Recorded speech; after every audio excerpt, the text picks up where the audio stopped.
Welcome back to Where You Live with Gene and Tony. For our listeners here in the second hour, we have a free offer for you. It's a gift. It is our bi-monthly newsletter called What's New.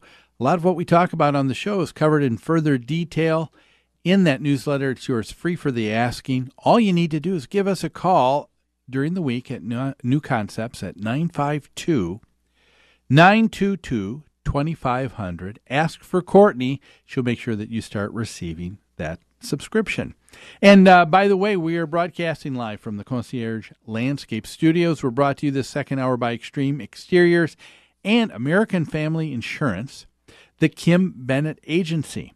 Well, let's go right into our next story.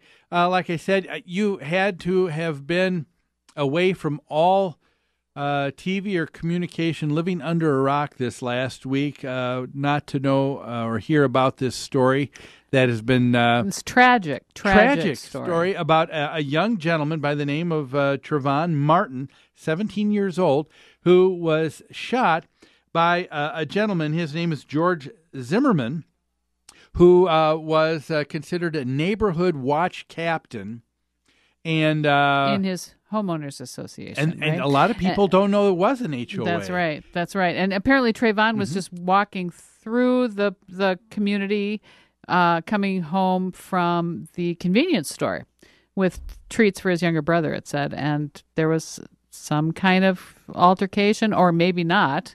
It's unknown exactly what happened, but George Zimmerman shot and killed Pt.1 Martin. That's right. And what not only is everybody talking about this story, Tony, but people who are related to the HOA industry have now started saying, what does this mean to HOAs? Because anytime something bad happens, you talk about liability. And anytime something bad happens in an HOA, someone says the word lawsuit as well. And if you're talking about liability lawsuits, big bags of money, where do they want to turn? They want to turn to insurance. And what we want to do to get some perspective on it is turn to our expert on insurance. And with us live on the phone right now is Kim Bennett. Hi, Kim. Well, hi, Gene and Tony. How are you doing today? Hi, Kim. We're fine. Thanks for joining us. It's my pleasure. So you've heard about this story this last week. Tragic thing. Have you heard anything else than what we've talked about at all about this story, Kim? No, other than obviously what's been broadcast on the news. But again, yes, like you say, a tragic story, and my heart definitely goes out to the family of the victim here. And we're looking at a story from the Herald Tribune, and one of the statements made in this story is residents don't always know they could be liable until a tragedy occurs in their community. That's when they find out their homeowners association only carries insurance for directors and board officers, not for volunteers who patrol the streets or maintain common areas. Can you give us some insight and education? Is that a true statement? Well, it depends on what coverage they're looking for here. Are you speaking about the directors and officers, basically? Well, I'm quoting this article. It says, okay. If you find out you only have directors and officers, then volunteers aren't covered by homeowners insurance, association insurance. Yeah, I think there seems to be the inference here, at least that I took, Kim, from this article, is that, hey, look, there's insurance for directors and officers when things get bad, but the rest of the homeowners, you're on your own. Is that a little bit? If you're volunteering. If you're volunteering. Okay.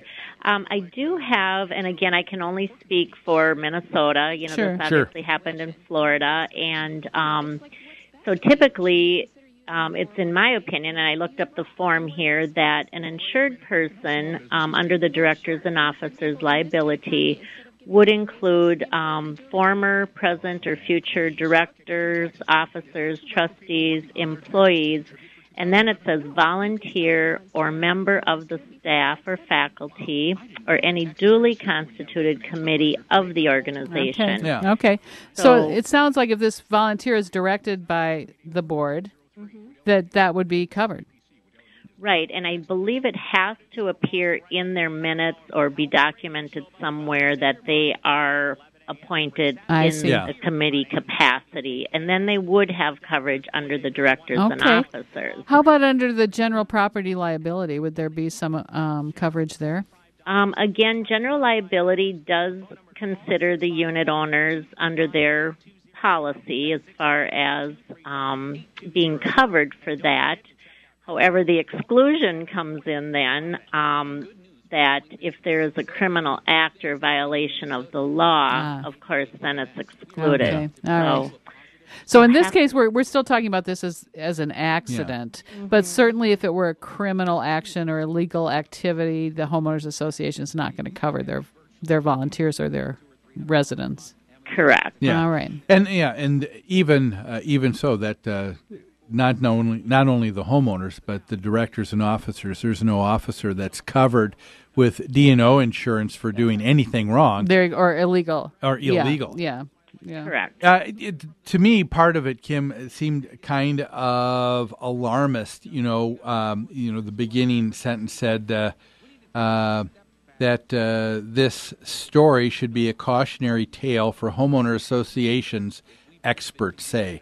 And I when they say experts say, I always want to ask the question, what experts are they talking about? And a cautionary tale. It almost seems like they're being a little bit too alarmist for me to almost to kind of maybe to sell some newsprint. I don't know. To be able to say that an association needs to be careful because they're going to have all kinds of liability that they have no coverage for. But the fact of the matter is, insurance only covers certain events. There's always going to be incidences and things that are going to come up. Insurance is not meant to be a coverall for absolutely everything in life, is it? Right. You're absolutely correct, Gene. But again, like you prefaced in the intro here, if there's ever a situation, especially as tragic as this, a lot of times they want somebody to pay. Right. And if the individual has, nothing to go after, then typically they're looking for somewhere else to get it from, basically. Yeah. So, funny things happen in the courts and so forth. But I agree with you that, it's kind of common sense too, what things should be covered and what things are really, there may be grasping for loopholes or whatnot. I think you're correct, in saying that who knows what the outcome of this particular court case will if ensue, it goes to court. If it goes to court. I'm sure it probably will. But right now we can talk about what has happened in Minnesota in the past, and in the past in Minnesota, if there's something tragic that's happened to someone, that, yes, they may have tried to sue an association, but I don't know that there has been coverage or liability that an association has had just for an individual tragedy, just because it happened on the property of a HOA. You don't know that someone's been successful in this lawsuit like that. I see. You haven't heard of that, have you, Kim?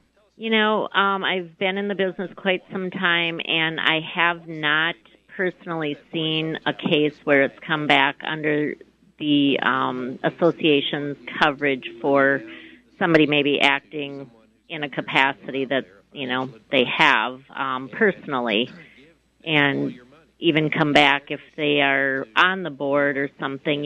Typically it has to come back to that did they do what a prudent person would do? Mm-hmm. And so, again, not so much the responsibility of the association, but maybe more so on that individual. Mm. Yeah. Mm.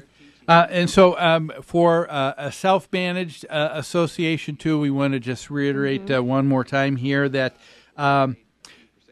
yes, a board is going to, in a self-managed association in that particular situation, the board is going to make decisions. They're going to use a number of volunteers. But an association does not have to look at this story and be afraid to use volunteers or have volunteers say, well, wait a minute, we're not going to be covered if anything goes wrong, because you're saying that when something, when the board of directors is authorizing a direction or action, those volunteers that are working to carry that out, that's all covered under, that would be covered under the DNO.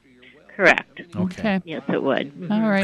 That's good information for folks to know. Sure. Well, say we need to take a break. Kim, thanks so much for taking some time to be with us today. Well, thank you so much, Jean and Tony. You have a wonderful day. Okay. You too. Thanks. Thank you. Folks, we're going to talk about this issue again after this break, but we're going to talk a little bit more about the legal perspective of this. And but we'll take that break right now. More on this story after these messages.